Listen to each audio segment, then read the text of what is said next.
পাকা আম দেখে কার কার লোভ লাগতেছে বলেন তো। এখন তো আমের সময়, হঠাৎ করে দেখলাম যে দুটো আম পেকে একদম গায়ের কালার লাল হয়ে গেছে, এত ভালো লাগছে দেখতে। আর ক্যামেরাতে তো মনে হচ্ছে আরো সুন্দর দেখাচ্ছে। তো আম দুটো দেখে আমার অনেক লোভ লাগলো যে আমি এখনই খাবো। তো সুন্দর মতো করে পরিষ্কারও করে নিলাম, এখানে আম খাচ্ছিলাম।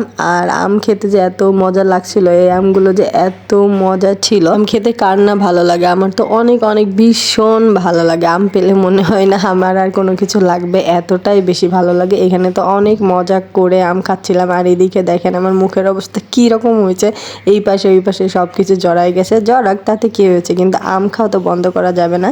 তো সুন্দর মতো করে আম খাচ্ছিলাম এখানে। আর এখান থেকে আমার বারান্দা থেকে ভিউটা দেখেন কত মাশাআল্লাহ সুন্দর লাগছে।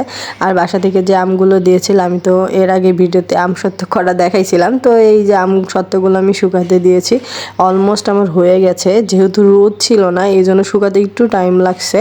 বাট এই যে আজকে আমি উঠাচ্ছি, আমি অনেক ভয়ে ভয়ে উঠেছিলাম যে আদৌ হবে কিনা, কারণ আমার ফার্স্ট টাইম, আমি কখনোই আমসত্ত্ব বানাই নাই এর আগে।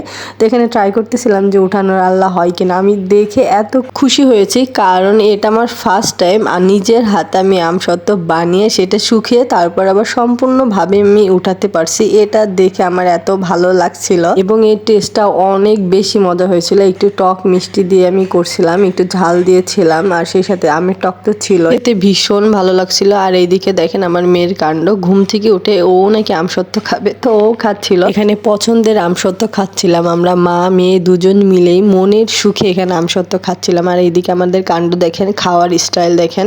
এখানে আনাবিয়ার কাছে অনেক ভালো লাগছিল, তো বলছিল যে মাম্মা আমাকে একটু দাও, আর একটু দাও। তো ও খাচ্ছিল মজা করে, বেশ কষ্ট করে যে আমসত্ত্বগুলো করলাম। যাক, এইটা দেখে মনে হলো হ্যাঁ যাক, সার্থক হয়েছে আমার আমসত্ত্ব করা। খুবই ভালো লাগছিল, একদম সম্পূর্ণভাবে আমি উঠাতে পারছিলাম।